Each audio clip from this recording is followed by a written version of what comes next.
ডাক্তারি কলেজে পড়তে পড়তে কেন যে আমি হঠাৎ ডাক্তারি পড়া ছেড়ে দিলুম তার আসল কারণটা কেউ জানে না, কাউকেও আমি বলিনি। তখন বলবার আমার কোনো উপায় ছিল না, বললেও হয়তো কেউ বিশ্বাস করতো না। গুরুজনেরা জানেন মরা কাটার ভয়ে ডাক্তারি পড়া আমি ছেড়ে দিয়েছি। পাড়াপড়শিদের ধারণা হয়েছিল আমি অকর্মণ্য, ফাঁকিবাজ। সেইটাই আসল কারণ। অন্তরঙ্গ বন্ধুরা কোনো কারণই খুঁজে পেত না। কেন ডাক্তার হবার এমন একটা সুযোগ আমি অবহেলায় নষ্ট করলুম? আসলে মরা কাটবার ভয়েই আমি ডাক্তারি পড়া ছেড়েছিলাম। কিন্তু আত্মীয়রা যেমন ভাবে ভেবেছিল তেমন ভাবে নয়। ব্যাপারটা তাহলে গোড়ার থেকেই বলি। ডাক্তারি কলেজের প্রথম বছরের শেষ দিকটায় আমাদের অস্থিবিদ্যার পাঠ শুরু হলো। এক বাক্স মরা মানুষের হাড় কিনে আমার খাটের পেছনে আলমারির মাথায় রেখে দিল। বাড়ির বুড়ো চাকর, যে ছেলেবেলা থেকে আমাদের সকলকে মানুষ করেছে, সে রোজ রাত্রে আমার ঘরের দরজার কাছে মাদুর পেতে শুতো। যেদিন থেকে জানতে পারলো ঘরে আলমারির মাথায় মরা মানুষের হাড় রয়েছে, সেদিন থেকে আমার ঘরের মেঝেতে শোয়া ছেড়ে দিল সে। আমি বললুম, কি হলো রে বুড়ো? বুড়ো বললে, না বাপু, রাত্রে ভয় করে। কই আগে তো করতো না? আমি বললুম, কিসের ভয়?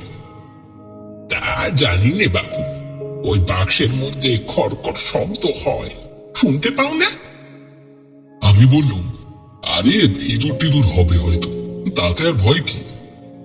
বুড়ো ফোঁস করে বলল, এ ঘরে আবার ইঁদুর আসবে কোথা থেকে? বিড়াল ঘুরে বেড়ায় দেখতে পাও না? বিড়ালকে কি মাছ খাওয়াই না? আমি বললুম, বুড়ো তোমার কোনো ভয় নেই, এই তো আমি ঘুমোই, আমার তো কিছু হয় না। বুড়ো বলল, তোমাদের বুকের পাটা আলাদা বাপু, তোমরা বড় বড় ডাক্তার হবে, তোমাদের কথা আলাদা। আমি আর ও ঘরে শুতে পারবো না। সেই থেকে বুড়ো অন্য ঘরে শুতো। অস্থিবিদ্যার পাঠ পুস্তকের সঙ্গে মিলিয়ে আমাকে হাড়গুলির চর্চা করতে হতো। বুড়ো কখনো উঁকি মেরে দেখে যেত একখানা মরার হাত পরম যত্নে কোলে রেখে আমি তার উপর পেন্সিলের দাগ মারছি। তখন সে আমাকে নব্য ডাক্তার না ভেবে কাপালিক টাপালিক কিছু একটা ভাবতো নিশ্চয়ই। যাই হোক, এমনই অস্থি চর্চা করতে করতে শেষে আমাদের সব দেহের চর্চার সময় উপস্থিত হল। ক্লাসের ছেলেদের জোড়ায় জোড়ায় ভাগ করে প্রত্যেকে দুজন ছাত্রের জন্য একটি করে মৃতদেহ দেওয়া হলো। ছেলেরা ছুরি আর সন্না হাতে চলে গেল তাদের চিরে দেখতে। কেন জানি না সে বছর যথেষ্ট সব পাওয়া যাচ্ছিল না, তাই আমি আর আমার বন্ধু অজিত প্রথমটা কোনো মরাই পাইনি। একটার পর একটা মরা এসে সব ব্যবস্থা গৃহের এক কোণ অবধি জমা হয়ে উঠতে লাগলো। অজিত আর আমি তখনও কিন্তু খালি হাতে বসে। অজিত ছেলেটিকে আমি ডাক্তারি কলেজে ভর্তি হবার আগে চিনতুম না, কিন্তু এখানে ভর্তি হয়ে তার সঙ্গে আমার খুবই বন্ধুত্ব হয়েছে। বলতে কি, ডাক্তারি কলেজে সেই আমার শ্রেষ্ঠ বন্ধু ছিল। অজিতের সঙ্গে আলাপ হবার কিছুদিন পরেই আমি একদিন তাদের বাড়ি গিয়েছিলাম। অজিতের দুই দিদি, সুনীতি আর প্রকৃতি, তখন তাদের আসন্ন MA পরীক্ষা নিয়ে খুব ব্যস্ত। অজিতের চেয়ে তারা 3-4 বছরের বড়। দুই বোনের বয়সের তফাৎ এই বছর খানেকের হবে, কিন্তু দুজনে বরাবর স্কুলে ও কলেজে একই ক্লাসে পড়ে এসেছেন, তাই MA পরীক্ষাও দিচ্ছেন একই সঙ্গে। এরকম সুন্দরী মেয়ে আমার খুবই কম চোখে পড়েছে, হয়তো দেখিনি কখনো। আমাদের বাড়িতে এবং আত্মীয়দের মধ্যে যারা বেশ নাম করা সুন্দরী, তারাও এই দুজন বোনের তুলনায় কিছুই নয়। বিশেষ করে অজিতের ছোট দিয়ে প্রকৃতির তুলনা মেলাবার আমি সত্যি মুগ্ধ হয়ে গিয়েছিলাম। অচেনা বাড়িতে প্রথম দিন এসেই মেয়েদের মুখের দিকে যে বোকার মতন তাকাতে নেই সেটা মনে ছিল না। মনে পড়তে হঠাৎ এমন লজ্জা পেয়ে গেলুম যে আমার মাথা নিচু হয়ে গেল, আর উঠতেই চায় না। শেষে অজিতের দিদিরা যখন গরম লুচি, বেগুন ভাজা আর মিষ্টি নিয়ে আমাদের দুজনকে খাওয়াতে এলেন এবং তাদের মিষ্টি স্বভাবের গুণে মুহূর্তে আমাকে আপন করে নিলেন, তখন সত্যি মনে হলো সুনীতি আর প্রকৃতি এরা আমারই দুই দিদি। কতকাল যেন এদেরই সঙ্গে একসঙ্গে মানুষ হয়েছি। আমার নিজের 4 দিদি, কিন্তু কারোর সঙ্গে আমার ভাব নেই। দিদিরা কত সময় কত জিনিস আমায় দিয়েছেন, ভাই ফোটার সময় কত কি রেঁধে খাইয়েছেন, কিন্তু কোনোদিন আমি তাদের প্রতি কৃতজ্ঞতা বোধ করিনি। শেষ দিয়ার ছোট দিকে তো ছোটবেলায় কত ঠেঙিয়েছি। বর্দি মেজদির বয়সটা একটু বেশি হওয়ায় তাদের নাগাল পাইনি, নইলে বোধহয় তাদেরও পিট্টি দিতাম। এই নিয়ে কত ঝগড়া কত কান্নাকাটি হয়েছে। মারামারি ঝগড়ার জন্য কোনোদিন আমার ক্ষোভ হয়নি। সেদিন কিন্তু সেই লুচি আর বেগুন ভাজার থালা গ্রহণ করে আমার মন কৃতজ্ঞতায় নুয়ে পড়ল। সেদিন থেকে আমি অজিতের বাড়ির একজন হয়ে গেলাম। বাড়িতে এসে দিদিদের বললুম আমার নতুন দিদিদের কথা। তারা তো হিংসায় জ্বলে মরল। জানতুম দিদিদের মনে অসীম আগ্রহ জাগবে অজিতের দিদিদের দেখবার জন্য। সবাই ছটফট করে উঠবে। আমিও তাই বাড়িয়ে বাড়িয়ে তাদের গুণ বর্ণনা করলুম। শেষ দিকে ঠিক হলো সুনীতিদির আর প্রকৃতিদির পরীক্ষা হয়ে গেলেই একদিন তাদেরকে আর অজিতকে আমাদের বাড়িতে নেমন্তন্ন করা হবে। আমি গিয়ে বলে এলুম। সুনীতিদি আর প্রকৃতিদি তখনই রাজি হয়ে গেলেন, কিন্তু ওই রাজি হওয়া পর্যন্তই হলো। আমাদের বাড়িতে আসা বা দিদিদের সঙ্গে আলাপ হওয়া কিছুই হয়ে উঠল না। সুনীতিদিদের পরীক্ষা শেষ হবার আগে থেকেই জরুরি তাগিদ আসছিল তাদের মিরাটবাসী মাসির কাছ থেকে, যাতে পরীক্ষা দিয়েই তারা মিরাটে আসে। মাসি উত্তর ভারত প্রদক্ষিণ করবার জন্য দিন স্থির করে বসে আছেন। বঞ্জিরা এলেই তাদের নিয়ে বেরিয়ে পড়বেন। সুতরাং সুনীতিদি প্রকৃতিদির পরীক্ষা যেদিন শেষ হলো সেদিনই রাতের ট্রেনে 2 বোন চলে গেলেন মিরাটে। কথা দিয়ে গেলেন ফিরে এসে আমাদের বাড়িতে যাবেন। তারপর ঘটল সেই ভয়ানক দুর্ঘটনা। উত্তর ভারত ভ্রমণকালে এক অন্ধকার রাতে নির্জন এক নদীর ধারে তাদের ছুটন্ত ট্রেন লাইন ফসকে জলের উপর উল্টে পড়ল। ট্রেন যাত্রীদের মধ্যে কতজন যে মারা পড়ল তার সঠিক কোনো হিসেব পাওয়া গেল না। প্রকৃতিদি আর মাসিমার কোনো পাত্তাই পাওয়া গেল না। শুধু সুনীতিদি দিন 15 হাসপাতালে ভুগে মাথায় পট্টি বেঁধে কলকাতায় ফিরে এলেন।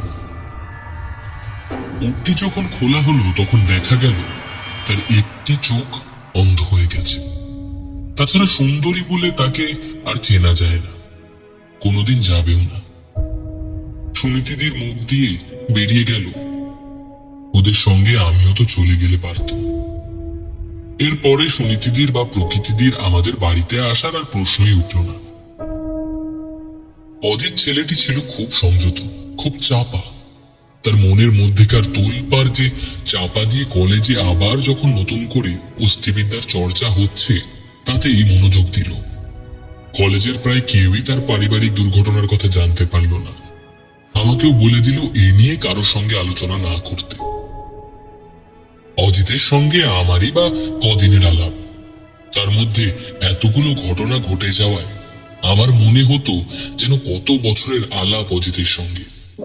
কেমন করে জানি না এই সবের পরে অজিতের উপর আমার একটা মস্ত টান গিয়ে পড়ল। মনে হলো অজিতের মতন এমন প্রিয় বন্ধু আমার আর নেই। অজিতের সঙ্গে তাই প্রাণ ভরে মিশতুম, লেখাপড়াও করতুম প্রায় একই সঙ্গে। দুজন মিলে অস্থিবিদ্যার চর্চা করতুম এক জায়গায় বসে। অজিত আমার মুখস্থ ধরত, আমি ধরতুম অজিতের। আমাদের লেখাপড়া বেশ ভালোই চলছিল। কতদিনে একটি সব পাবো যার ত্বক পেশি ও শিরা উপশিরাগুলি কি আলাদা করে ছড়িয়ে দেব। দেখব আমাদেরই বই পড়া বিদ্যে মুখস্থ বিদ্যের সঙ্গে মিলছে কিনা। এই নিয়ে অজিতের সঙ্গে প্রায়ই আমার আলোচনা হতো। আমরা মরা না পেয়ে সত্যিই একটু অসহিষ্ণু হয়ে পড়েছিলাম।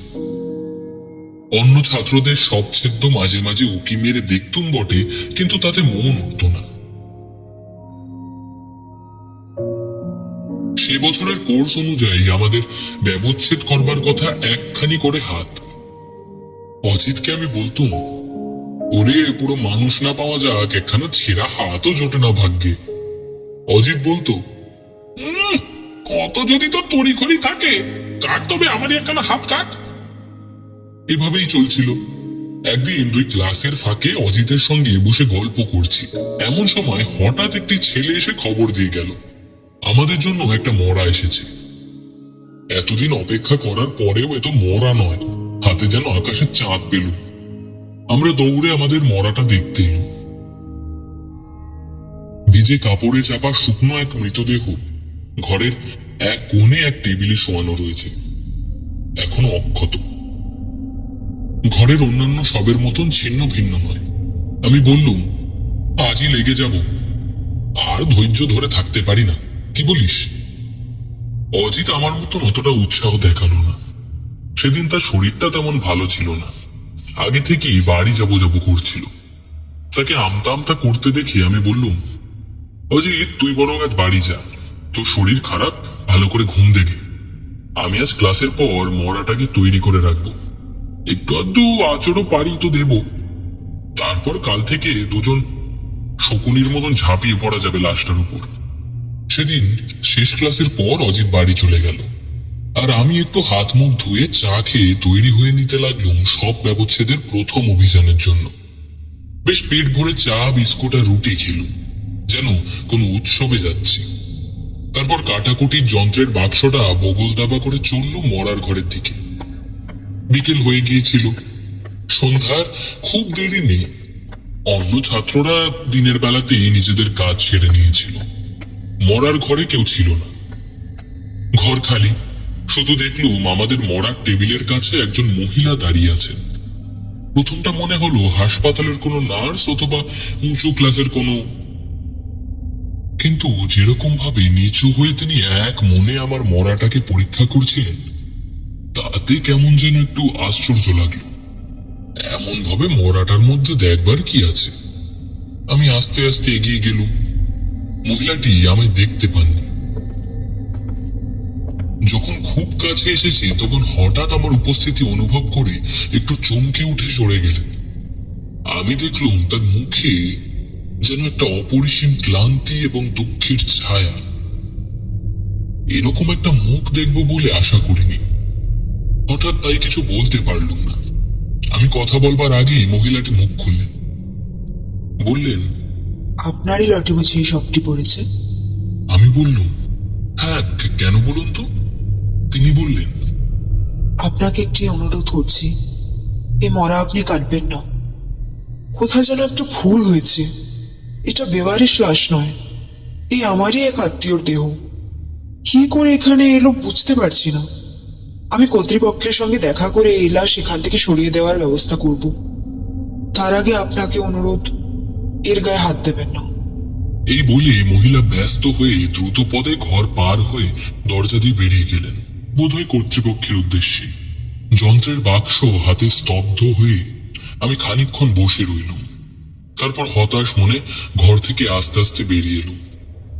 বেরিয়ে দেখি শীতের আকাশ কালো করে মেঘ জমেছে, একটা ভিজে হাওয়া বইতে শুরু করেছে। প্রথমে চললুম আমি অজিতকে খবর দিতে। হাতে লাশ পেয়ে এমন ভাবে হাতছাড়া হয়ে যাবে, এরকম নিরাশ জীবনে আমি কখনো হইনি। অজিতের বাড়ি পৌঁছতে পৌঁছতে বৃষ্টি এসে গেল।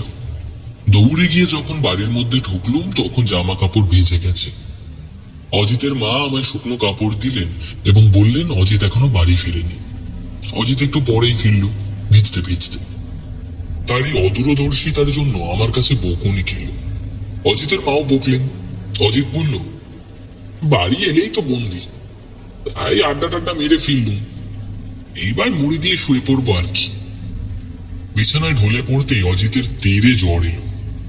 আমি তাকে সংক্ষেপে সেদিনের ঘটনার উল্লেখ করে বললুম, আবার কতদিনে একটা বেওয়ারিশ লাশ পাওয়া যায় দেখ।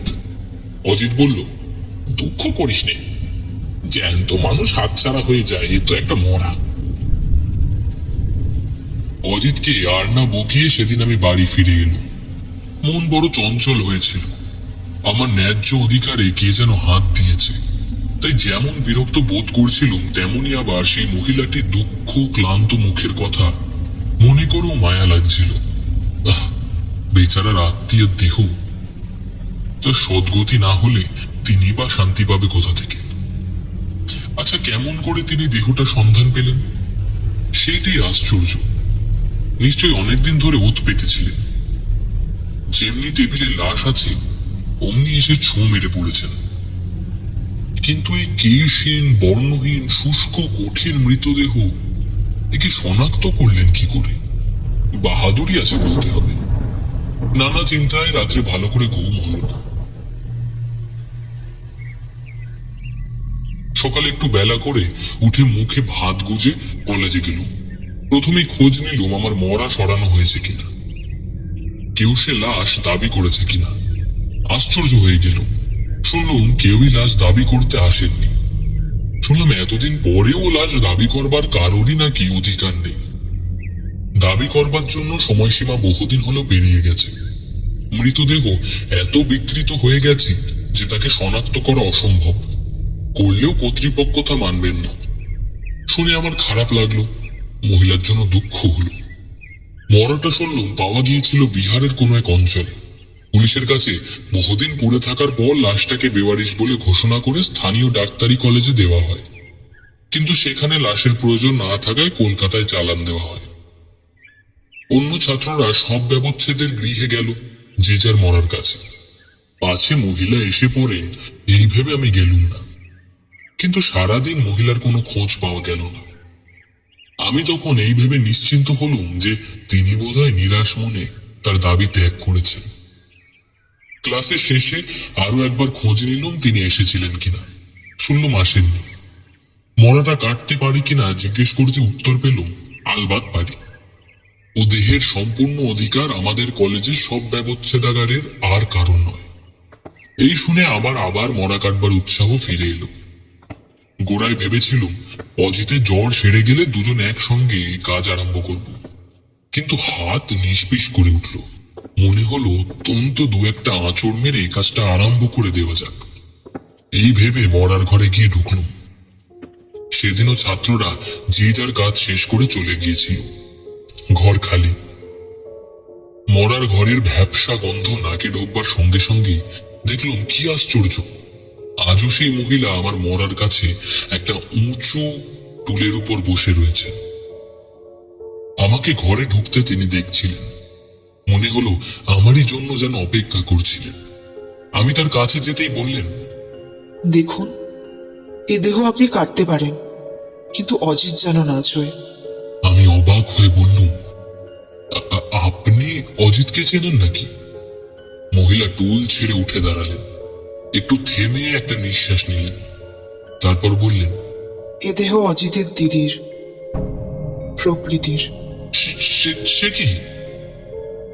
কিসের যেন একটা প্রচন্ড ধাক্কা খেলুম। সমস্ত দেহ অসাড় হয়ে গেল। বসবার টুলটা শক্ত করে চেপে ধরলুম। দেখি মহিলা দ্রুত পদে ঘর ত্যাগ করে চলে যাচ্ছেন। আমি চেঁচিয়ে বললুম, আপনি কে? আপনি কে? মহিলা এক মুহূর্ত থমকে আমার দিকে ফিরে তাকিয়ে একটু ম্লান হাসি হাসলেন। তারপর দ্রুততর গতিতে দরজা পার হয়ে চলে গেলেন। এইবার আমি চিনলুম, কোনোদিন চাক্ষুষ দেখিনি, কিন্তু অজিতের মাকে তো দেখেছি। সেই কপাল, সেই চোখ, অজিতের মিরাটের মাসি, যিনি ট্রেন দুর্ঘটনায় মারা গেছেন, তিনি ছাড়া আর কেউ নন।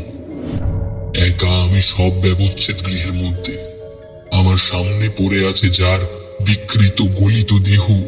এই কিছুদিন আগেও তাকে দেখে ভেবেছিলাম তার মতন সুন্দরী পৃথিবীতে নেই। সে শীতের সন্ধ্যায় কপালের ঘামটা মুছে তাড়াতাড়ি ঘর থেকে বেরিয়ে এলুম। কি করা যায় এখন? যা দেখলুম, যা শুনলুম, তাকে বিশ্বাস করব না ভুয়ো বলে উড়িয়ে দেব? ভুয়ই হোক আর সত্যিই হোক, অজিতকে কিন্তু এ মরা ছুতে দেওয়া যাবে না। আমিও যে ছোব না তা একরকম প্রায় স্থির। চললুম সোজা অজিতদের বাড়ি। অজিতের মায়ের সঙ্গে দেখা হতেই তিনি বললেন, অজিতের জ্বরটা আজ বেড়েছে, ঘুমোচ্ছে বোধহয়। সুনীতি ঘরে আছে, যাও তুমি দেখে এসো। অন্ধকারাচ্ছন্ন ঘর বারান্দা দিয়ে পা টিপে টিপে ঘরের দিকে এগিয়ে গেল। শীতের আকাশের কালো মেঘে বারান্দাটা আবছা আধারে ঢাকা। সেখানে দাঁড়িয়ে একটু থমকে ঘরের মধ্যে উঁকি মারল। অজিত ঘুমাচ্ছে। বুকের উপর একখানা হাত নিঃশ্বাসের সঙ্গে উঠছে আর নামছে, কিন্তু তার মাথার কাছে দাঁড়িয়েও কে? সুনীতি দি তো নয়, ও যে প্রকৃতি দি। স্পষ্ট হুবহু ঠিক আগের দিনের মতন। অজিতে সেই ছোটতে যে আমায় গরম লুচি আর বেগুন ভাজা খাইয়েছিল। মাথাটা কেমন ঘুরে উঠল। চোখ মুছতে মুছতে অন্ধকার ঘরের মধ্যে আস্তে আস্তে ঢুকল। যখন অজিতের মাথার কাছে এলো, তখন দেখল সুনীতি দিয়ে দাঁড়িয়ে নীরবে তাকে বাতাস করে চলেছে। আমি ফিসফিস করে বললুম, অজিত এখন ঘুমোচ্ছে, আমি যাই, কাল আবার আসবো। সুনীতি দিয়ে কিছু বললেন না, শুধু একটু ঘাড় নাড়লেন।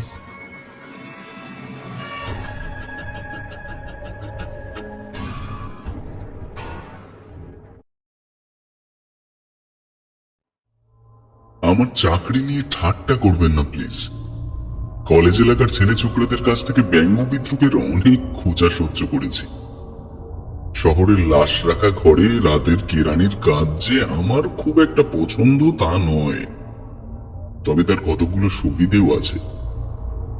প্রথমত, এ চাকরিতে দিনের বেলায় কলেজে পড়াশোনা করার সুবিধা রয়েছে এবং রাতে সামান্য নিয়মমাফিক কাজ ও তন্দ্রার ফাঁকে ফাঁকে বই নিয়ে বসার যথেষ্ট সময় পাওয়া যায়। ক্যালকুলাসের কোনো অঙ্ক নিয়ে যখন মাথার মধ্যে তোলপাড় করছি, তখন লেবেল লাগানো নম্বর দেওয়া ড্রয়ারে শুয়ে থাকা বাসিন্দারা আমাকে খুব একটা বিরক্তি করে না, অন্তত আমি তাই ভাবতাম। এই রাতেও আমি এসে রোজকার মতো ওলাফ ডেলিকে ছুটি দিলাম। ওলাফ সবসময় কাজ নিয়ে লেগে থাকে। কাজ নিয়ে লেগে থাকার কারণ ওর বয়স আর খোঁড়া পা। চাকরি ছেড়ে পালাবার এই মুহূর্তটার জন্যই যেন প্রতিদিন ও বেঁচে থাকে। সুতরাং বরাবরের মতো এক নিঃশ্বাসে ঘুঁত করতে করতেও বেরিয়ে গেল। গভীর নিস্তব্ধতায় ভরা পাশের ঘরে এসে ফ্লাস্ক, ট্রানজিস্টার রেডিও ও কয়েকটা পড়ার বই ডেস্কের উপর নামিয়ে রাখলাম। আমি এখন সম্পূর্ণ একা। রেকর্ডের ভারী খাতাটা সামনে টেনে নিলাম চোখ বুলিয়ে নেবার জন্য। রোজকার নামধামগুলো ওলাফ ওর পরিষ্কার টানা হাতের লেখায় লিখে রেখেছে। জলে ডোবা যুবক, মোটর দুর্ঘটনায় মৃত মহিলা ও পুরুষ, বিছানায় আগুন লাগা সত্ত্বেও জেগে ওঠেনি এমন এক মাতাল, ছুরির লড়াইয়ে হেরে যাওয়া যুবক, নদীতে পাওয়া মহিলার মৃতদেহ। না, ওলাফের দিনটা রোজকার মতোই কেটেছে। গত সপ্তাহের বুড়িটার মতো কোনো লাশ আসেনি। বুড়িটা জঘন্য, নোংরা এবং সেই রকমই নোংরা এক বাসায় একা একা থাকতো। এমনিতে ছিল বদ্ধ পাগল, কিন্তু সবসময় এক স্বপ্নের দেশে বাস করত সে, যেখানে সে নোংরা নয়, বুড়ি নয়, সকলের করুণার পাত্রী নয়, বরং সে ভাবত অন্ধকারের শক্তির ওপর তার খবরদারির ক্ষমতা আছে।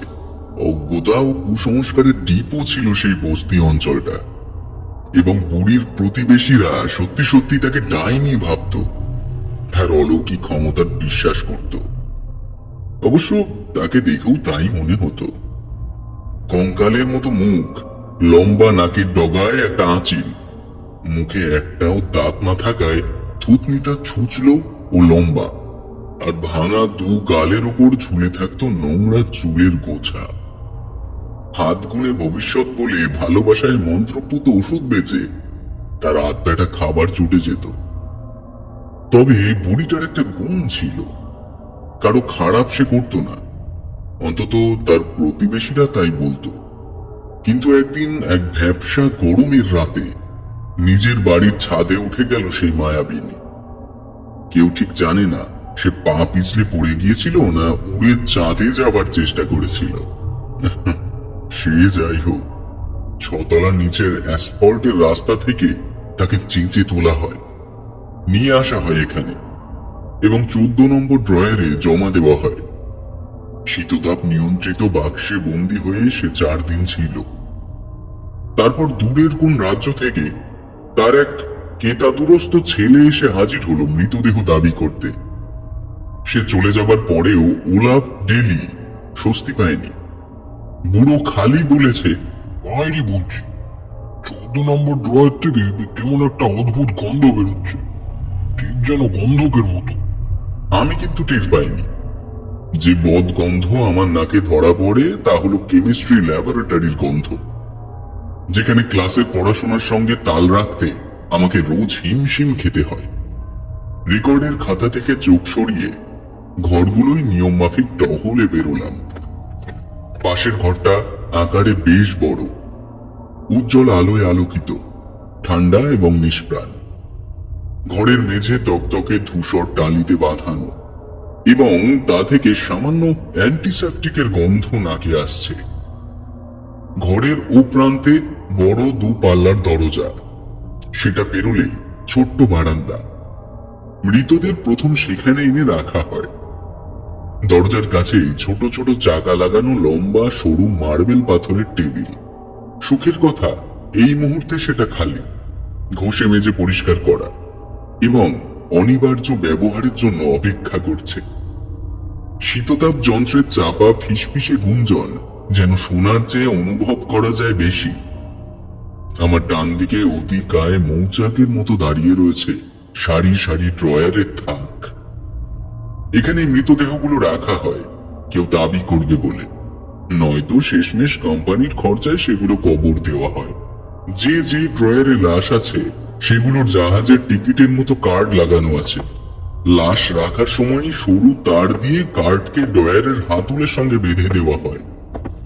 নিছক কোনো শব্দ শোনার আশাতেই হালকা সুরে শীষ দিতে দিতে ড্রয়ারের কার্ডগুলো রেকর্ড খাতার লেখা নামগুলোর সঙ্গে মনে মনে মিলিয়ে নিতে লাগলাম আমি। 14 নম্বর ড্রয়ারের কাছে আসতেই একটা গন্ধ যেন নাকে এলো। গন্ধ শুকতে গিয়ে হাঁচি পেল। আপন মনেই বিড়বিড় করে বললাম, এই তাহলে ওলাভডেলির গন্ধকের গন্ধ। 14 নম্বর ড্রয়ার পেরিয়ে দুপা গিয়ে থমকে দাঁড়ালাম। তারপর আস্তে আস্তে ঘুরে তাকালাম।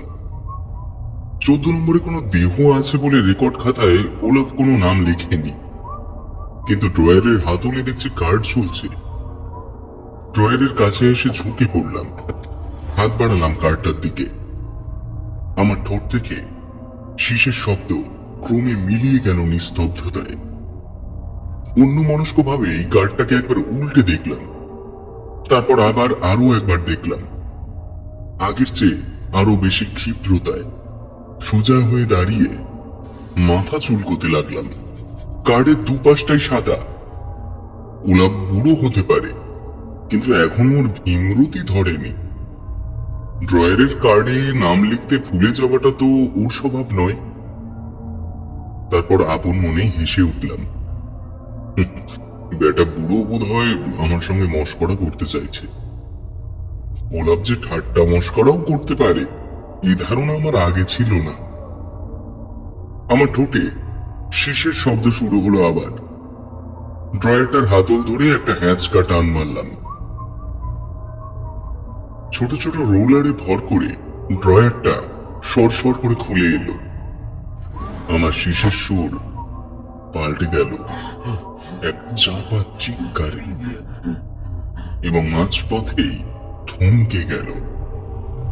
ড্রয়ারের মেয়েটা বয়সে যুবতী, মাথায় চুল সোনালি, যথেষ্ট সুন্দরী, এমনকি মরে যাবার পরেও। জুতোর ভেতরে আমার পায়ের বুড়ো আঙুল গুটিয়ে যেতে চাইল। মেয়েটার দিকে অপলকে চেয়ে দাঁড়িয়ে রইলাম। মেয়েটার মুখের গড়ন চমৎকার, গায়ের চামড়া বিবর্ণ তামাটে, সার্নেটের মতো। চোখ দুটো এমন ভাবে বোঝা ঠিক যেন ঘুমোচ্ছে। লম্বা লম্বা চোখের পাতা যেন ঘন ছায়ার রেখা। পরনে সাদা নাইলনের ইউনিফর্ম, কলারে নার্সদের পিন আটা। একমাত্র ব্যক্তিগত সাজসজ্জা বলতে একটা সোনার ব্রেসলেট, সরু চেনের সঙ্গে লাগানো একটা ছোট্ট লকেট। লকেটে দুটি আদ্যাক্ষর খোদাই করা ZL। স্বর্ণকেশীর থেকে চোখ সরিয়ে চটপট ফিরে এলাম পাশের ঘরে। টেবিলে রাখা রেকর্ডের খাতাটা এক ঝটকায় কাছে টেনে নিলাম। বুড়ো টেলির প্রতি আমি অবিচার করতে চাই না। রোজকার ভর্তির নামের লিস্টে আঙুল বুলিয়ে চললাম, ইতস্তত করলাম। আগের পাতা উল্টে গতকালের লিস্টে চোখ বোলালাম। তারপর তার আগের দিনটাকেও দেখলাম। না, 14 নম্বর ড্রয়ারে কাউকে ভর্তি করা হয়নি। আবার লাশ ঘরের দিকে রওনা হলাম। শীষ দিতে ঠোঁট ছুঁচলো করলাম, তবে শীষের শব্দ বের হলো না। দু ঘরের মাঝের দরজাটার ওপর দিকটা কাঁচের। কাঁচ ভেদ করে চোখ মেলে দিলাম। দরজা খোলার কোনো প্রয়োজনই নেই।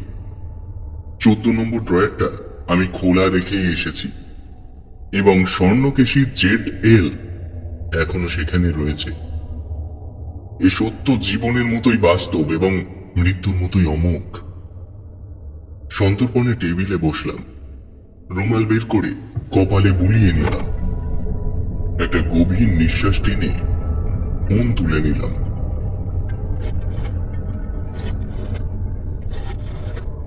ডায়াল করলাম উলাব ডেলির নাম্বার। ওর ফোন যখন বাজছে আমি তখন একটা চোরা চাউনি ছুড়ে দিলাম লাশ ঘরের দিকে। 6 বার কি 7 বার ফোন বাজার পর ওলাফের বউ ঘুম জড়ানো গলায় জবাব দিল, না, ওলাফের সাথে কথা বলা সম্ভব নয়, সে এখনো বাড়ি ফেরেনি। তারপর হঠাৎই ও একটু নরম সুরে বলে উঠল, 1 মিনিট ধরুন, মনে হয়েও ফিরে এসেছে। গলা খাঁকিয়ে দিয়ে বউয়ের কাছ থেকে ফোনটা নিল ওলাফ। হ্যালো, কি ব্যাপার? আমি ট্রুলি ব্রেনসন বলছি, মিস্টার ডেলি। তোমার ইয়ার দোস্ত কে কোথায় বোতল খুলেছে, তার জন্য আমি তোমার জায়গায় ডিউটি দিতে পারবো না। না স্যার, তা নয়। আমি আসলে ওই 14 নম্বর ড্রয়ারের মেয়েটা সম্পর্কে কিছু খবরাখবর দরকার। 14 নম্বরে তো কেউ নেই টুলি। হ্যাঁ স্যার, আছে। 14 নম্বরে একটা মেয়ে আছে, অল্প বয়সী, সোনালী চুল, ফুটফুটে একটা মেয়ে। মরেছে বলে বিশ্বাসই হতে চায় না। আপনার নিশ্চয়ই মনে আছে, শুধু খাতায় মেয়েটার নাম এন্ট্রি করতে পারেননি, আপনি ভুলে গেছেন হয়তো। শুনতে পেলাম মিসেস ডেলি ওলাফকে জিজ্ঞাসা করছে। কি ব্যাপার? বউয়ের সঙ্গে কথা বলতে গিয়ে ওলাফের স্বর পাল্টে গেল।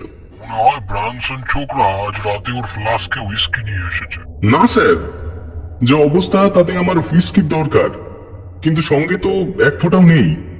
শুধু যা অবস্থা তাতে তা হলো 14 নম্বর ড্রয়ারে একটি সোনালী চুল মেয়ের মৃতদেহ, যার নামটা আপনি খাতায় টুকতে ভুলে গেছেন। এরকম ভুল আমার কি করে হবে? ওই তো মেয়েটা চোখের সামনে রয়েছে, বিশ্বাস না হলে আপনি দেখে যান সচক্ষে। তাই করতে হবে দেখছি খোকা। তুমি আমার নামে বিরাট বদনাম দিচ্ছ।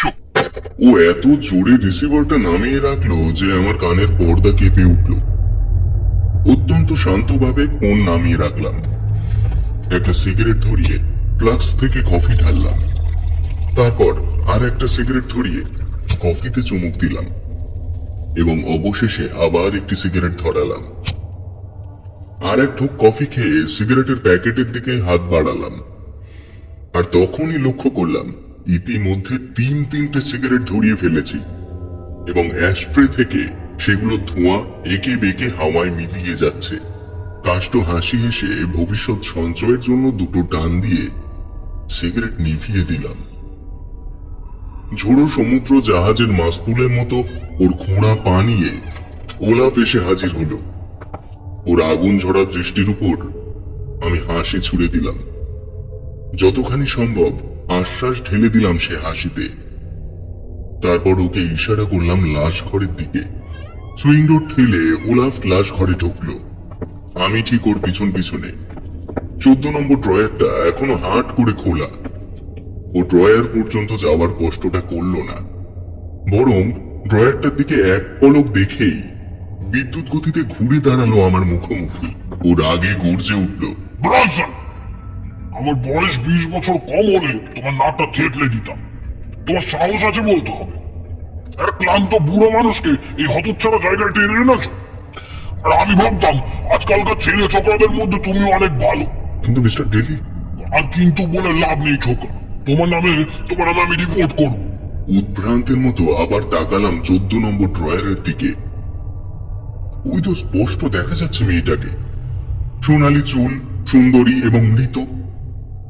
আমাকে ঠেলা মেরে সরিয়ে ওলা বেরিয়ে যেতে চাইল ঘর থেকে।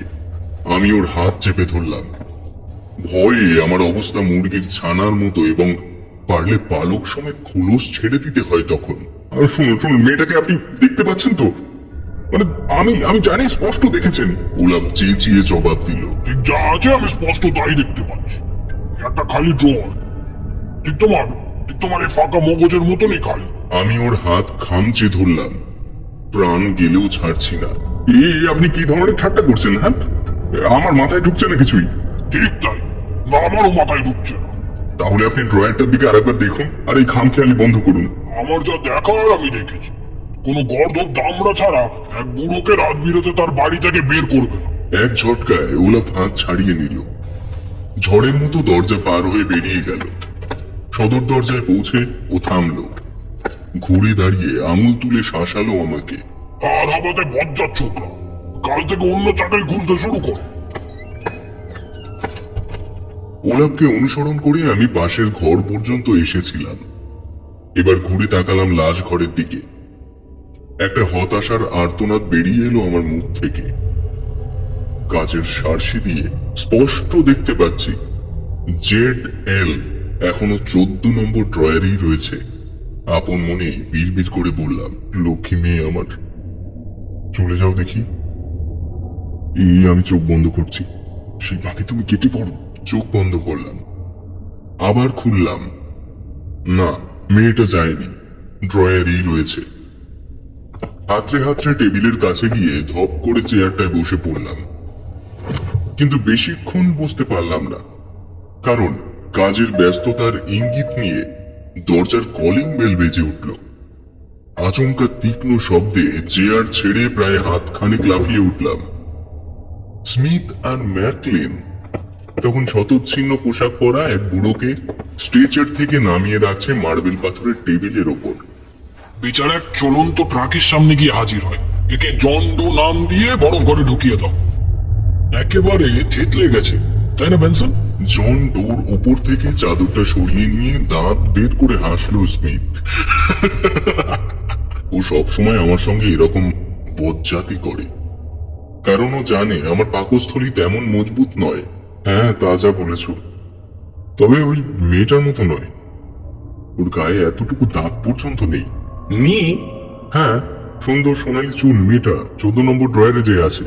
স্মিথ ও ম্যালকিন দুজনেই বাইরে বের করা খোলা ড্রয়ারটার দিকে দেখলো, তারপর তাকালো পরস্পরের দিকে। টুনি ভাই, তোমার শরীর কেমন আছে? ভালোই আছে, স্পষ্ট টের পেলাম। আমার কপালের ভাঁজে বরফ জমতে শুরু করেছে। ঘুমের কোনো গোলমাল হয়নি তো? কোনো বাজে স্বপ্ন টপ্ন বারবার দেখছো নাকি? কই না তো, কিন্তু 14 নম্বরের মেয়েটা, তোমরা যদি ওকে এনে না থাকো তাহলে হয়তো কলিন্স আর স্নেলভি এনেছে। ওরাই তাহলে মেয়েটা সম্পর্কে খবর টবর দিতে পারবে। স্মিথ আর ম্যালকিন আমার কাছ থেকে সরে গেল। তারপরই স্মিথের দম ফাটা হাসি লাশ ঘরে নিস্তব্ধতা ভেঙে চুরমার করে দিল। সুন্দরী মেয়ে, সোনালি চুল, 14 নম্বর ড্রয়ার, যেখানে ওই হতভাগী চিটেল বুড়িটা ছিল। ঠিক আছে বেনসন, বুঝেছি। ম্যালকিন হতভম্ব হয়ে তার সঙ্গীর দিকে তাকালো। খুব সহজ। টুলির এখানে একা একা ভীষণ একঘেয়ে লাগে, তাই আমাদের সঙ্গে একটু মজা করবার জন্য এই গপ্প ফেদেছে। কি বলো টুলি? স্পষ্টই বোঝা গেল মেয়েটাকে ওরা দেখতে পাচ্ছে না, আর পাবেও না। হঠাৎ বুঝতে পারলাম, আমি যদি আরো জোর করি তাহলে বিপদটা শেষ পর্যন্ত আমারই হবে। সুতরাং মাখন তোলায় দুধের মতো সাদা হাসিতে ফেটে পড়লাম। যা বলেছ, খাটুনির কষ্টটা তো ভুলতে হবে। দেখো টুলি ভাই, ওই লাশ যেন গরম হয়ে না ওঠে। আর এক দফা হাসি হেসে ও চলে গেল। কিন্তু স্মিথের পিছন পিছন বেরোবার সময় ম্যালকিন বার কয়েক ঘাড় ফিরিয়ে চিন্তিত দৃষ্টি ছুড়ে গেল আমার দিকে। আমার অনিচ্ছা সত্ত্বেও বাইরের দরজাটা বন্ধ হলো। এই মুহূর্তে আমার সঙ্গীর ভীষণ প্রয়োজন। লাশ ঘরে আমি একা জীবিত প্রাণী, এই কথা ভেবে এই প্রথম আমার পাকস্থলী যেন কুকড়ে ছোট হয়ে গেল, ঠিক ঠান্ডা শুকনো খেজুরের মতো। এত সাবধানে 14 নম্বর ড্রয়ারকে পাশ কাটিয়ে চলে এলাম যেন গভীর খাদের ওপর দিয়ে এক ভঙ্গুর কাঁচের সেতু পার হচ্ছি। জেডেলকে লক্ষ্য করে চাপা গলায় বলে উঠলাম, চলে যাও বলছি, চলে যাও। একটা ছায়া যে ছায়া আমি ছাড়া আর কেউ দেখতে পাচ্ছে না। সুতরাং তার কেটে পড়াই ভালো। একটা ছায়া যাকে উদ্দেশ্য করে এত কিছু বলা, সে কিন্তু নির্বিকার রইল। বরং কোন সুরে অস্তিত্বহীন একটা মৃতদেহের সঙ্গে কথা বলছি তা ভেবে আমি নিজেই ভয় পেলাম। পাশের ঘরের টেবিলে ফিরে এসে বসলাম। কয়েক সেকেন্ড এক বিচিত্র কাঁপুনি দিয়ে গেল আমার শরীরে। তারপর একটা উৎসাহী চিন্তা ঝলসে উঠল মনের মধ্যে। হয়তো ওলাফ বেলি, স্মিথ ও ম্যালকিন সবাই মিলে আমার সঙ্গে মজা করছে। হয়তো জেড এল এর মৃতদেহ কলিন্স আর স্মেলভিন নিয়ে এসেছে, কারণ দিনের বেলায় ওরাই লাশ এনে জমা দেয়। তারপর ওরা হয়তো ভেবেছে ওই কলেজের ছোকরাকে ভয় দেখিয়ে দারুণ একটা মজা করা যাবে। মেজাজটা সামান্য ভালো হলো। হাত বাড়িয়ে রিসিভার তুলে নিয়ে জুড লরেন্সকে ফোন করলাম। জুড আমার বাবার গল্ফ খেলার সঙ্গী এবং হোমিওসাইড ডিপার্টমেন্টের সাদা পোশাক ডিটেকটিভ। আমার সম্পর্কে ওর ধারণা ভালোই, এবং সত্যি বলতে কি এই চাকরিটার জন্য ওই আমাকে সুপারিশ করেছিল। টেলিফোন করে শুনলাম জুড সই করে বেরিয়ে গেছে, কিন্তু ওরা চেষ্টা করে লকার রুমে জুডকে পেয়ে গেল। টুলি বেনসন, মিস্টার লরেন্স। কেমন চলছে টুলি? একটা মুশকিলে পড়ে গেছি। বলে ফেলো। হ্যাঁ, মানে মনে হচ্ছে একটা লাশের ব্যাপারে আমাদের রেকর্ড খাতায় একটু গোলমাল হয়েছে। একটা মেয়ে, সোনালী চুল, নার্স, নামের আদ্যাক্ষর জেড এল।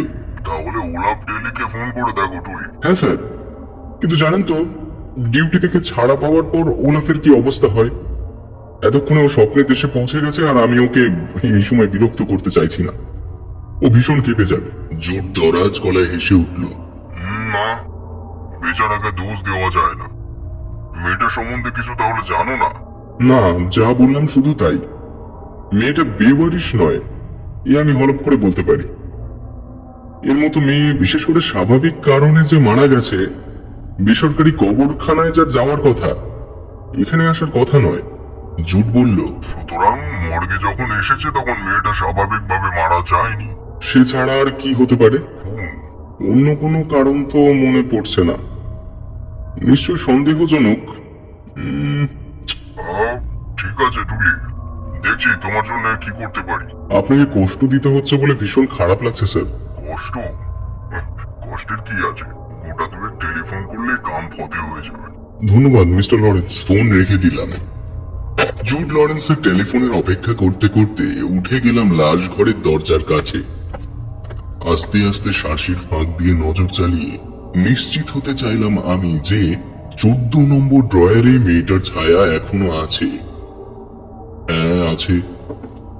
পা টেনে টেনে আবার ফিরে এলাম টেবিলের কাছে। মনে হলো আমি যেন এক ক্লান্ত বৃদ্ধ মানুষ। অবশেষে ফোন যখন বাজলো, আমি ছো মেরে রিসিভার তুলে নিলাম। সিটি মোড়, টুলি বেনসন বলছি। আমি জুডো টুলি। আপনি কি? হোমিস আউট থেকে কোনো খবর নেই টুলি। জেড এল নামে কোনো সোনালী চুল মেয়ে গত 24 ঘন্টায় খুন হয়নি। ও, সত্যিকারের যন্ত্রণার আর্তনাদকে মাঝ পথে টুটি টিপে থামিয়ে দিলাম। নার্সদের খাতাপত্তরেও খোঁজ নিয়েছি। তোমার বর্ণনা মতো একজন নার্সকে পাওয়া গেছে। যুবতী, সোনালী চুল, সবে ট্রেনিং শেষ করেছে। ওর নাম জেলা ল্যাংট্রি। থাকে 711 ইস্টল্যান্ড অ্যাভিনিউতে। সম্প্রতি সিটি হাসপাতালে কাজে ঢুকেছে। যদি ওর কোনো বিপদ আপদ হয়ে থাকে তাহলে তো গত 8 ঘন্টায় হয়েছে, কারণ কিছুক্ষণ আগে শিফট বদলের সময় ও ডিউটি শেষ করে বাড়ি রওনা হয়ে গেছে। জুডের কথা ও 14 নম্বর ড্রয়ারের ছায়া যোগ করলে একটাই অবিশ্বাস্য উদ্ঘট সম্ভাবনা বাকি থাকে। সেটা এতই ভয়ঙ্কর ও অপার্থিব যে আমার মাথার চুল ছুঁচের মতো খাড়া হয়ে উঠল। মিস্টার লরেন্স, আমার যেন কেমন মনে হচ্ছে জেলা ল্যাংট্রি কোনোদিন জীবিত অবস্থায় বাড়ি পৌঁছাবে না। তার মানে কি বলছো তুমি টুলি? না, সেই মায়াবিনী যে ড্রয়ারে, মানে বুড়িটার কথা বুঝতে পারছেন? কি সব আবল তাবল বকছো টুলি? তুমি নেশা করেছো নাকি? না স্যার, শরীর ঠিক আছে তো? আমি মানে ওই ইয়ে মানে হ্যাঁ হ্যাঁ স্যার, অনেক ধন্যবাদ মিস্টার লরেন্স। 20 মিনিট পরে আমার ঝকঝকে 4 চাকা ইস্টল্যান্ড অ্যাভিনিউতে এসে থামলো। গাড়ি থেকে বেরিয়ে নম্বর খুঁজতে পা বাড়ালাম। বুঝলাম ঠিক জায়গাতেই এসেছি এবং 711 নম্বর সহজেই পেয়ে গেলাম। একটা ছোট সাদা রঙের বাড়ি, সঙ্গে লাগোয়া ছোট উঠোন। জায়গাটা অন্ধকার, নির্জন, শান্ত। সেখানে দাঁড়িয়ে দাঁড়িয়ে নিজেকে যখন গর্দব মনে হচ্ছে, তখন হঠাৎই সামনের চৌরাস্তা থেকে ডিজেল ইঞ্জিনের শব্দ ভেসে এলো। তাকিয়ে দেখি একটা সরকারি বাস ভারী শরীর নিয়ে দূরে মিলিয়ে যাচ্ছে। একটা দলছুট ম্যাপল গাছের ছায়ায় দাঁড়িয়ে দেখলাম একটা মেয়ের ছায়া শরীর ইস্টল্যান্ড এভিনিউ ধরে আমারই দিকে এগিয়ে আসছে। কিন্তু বাস থেকে মেয়েটা একা নামেনি, ওর ঠিক পিছনে আরো লম্বা ভারী একটা ছায়া, একটা লোক। দৃশ্যটা দেখে আমার শ্বাস প্রশ্বাসের গতি বেড়ে গেল। মেয়েটা টের পেল ওর পিছনে কেউ আসছে, তাই তাড়াতাড়ি পা চালাতে শুরু করলো। লোকটাও চলার গতি বাড়িয়ে দিল। মেয়েটা পিছন ফিরে তাকালো, আরো জোরে পা চালালো, বলতে গেলে এখন ছুটছে। ফুটপাতে লোকটার পায়ের শব্দ স্পষ্ট ও দ্রুত হয়ে বাঁচতে লাগলো। সে মেয়েটার ঘাড়ের উপর এসে পড়তে মেয়েটার চিৎকার মাঝপথে থেমে গেল। ফুটপাতে ওরা তখন ছুঁচে চলেছে। লোকটা বাহুর খাঁজে মেয়েটার গলা চেপে ধরেছে। মেয়েটা হাত পা ছুটছে আর ছটফট করছে। নাতাল গাছের আড়াল থেকে আমি এমন ভাবে ছুটে গেলাম যেন অদৃশ্য তামামা আমাকে রক্তের হোলি খেলায় যোগ দেবার জন্য হাত ছানি দিয়ে ডাকছে। লোকটা আমার পায়ের শব্দ পেয়েই মেয়েটাকে ছেড়ে দিল। আমি সরাসরি গিয়ে লোকটার উপরে পড়লাম। আমার কাঁধ ওর পেটে আঘাত করলো। লোকটা সজোরে একটা হাঁটু তুললো। আঘাতটা আমার থুতনিতে এসে লাগলো। আমি ফুটপাতে এসে পড়লাম এবং লোকটা ঘুরে দাঁড়িয়ে ছুটে পালালো। শক্ত অথচ কোমল হাত আমাকে উঠে দাঁড়াতে সাহায্য করলো। এই প্রথম আমি জেলা ল্যান্ড্রির চোখের দিকে তাকালাম। ছায়াময় রাতে কৃতজ্ঞতা মাখানো ভারী সুন্দর ধোঁয়াটে চোখ। আপনার লাগেনি তো? না, ঠিক আছে। আপনি? না না, আমার কিছু হয়নি। মেয়েটা আস্তে আস্তে আস্থা ফিরে পাচ্ছে। ভাগ্যিস ঠিক সময় আপনি এসে পড়েছেন। আমি মানে এদিক দিয়ে যাচ্ছিলাম। চলুন আপনাকে পৌঁছে দিই। ওই লোকটার নামে পুলিশে রিপোর্ট করে লাভ নেই, মুখ দেখতে পাইনি, ওরা ধরতে পারবে না। আমি বাড়ি যাচ্ছিলাম, একটু এগিয়ে আমার বাড়ি। আমরা হাঁটতে শুরু করলাম। মেয়েটা বলল ওর নাম জেলা, আর আমিও বললাম আমার নাম টুলি। ওর বাড়ির দরজায় পৌঁছে আমরা পরস্পরের চোখে তাকালাম এবং আমি জানতে চাইলাম কখনো ওকে ফোন করলে কোনো অসুবিধা আছে কিনা। ও বলল হাতের কাছে টেলিফোন খালি পেলেই করতে। দেখলাম ও বাড়িতে ঢুকে গেল। গাড়িতে ফিরে আসার পর আমি শীষ দিতে শুরু করলাম।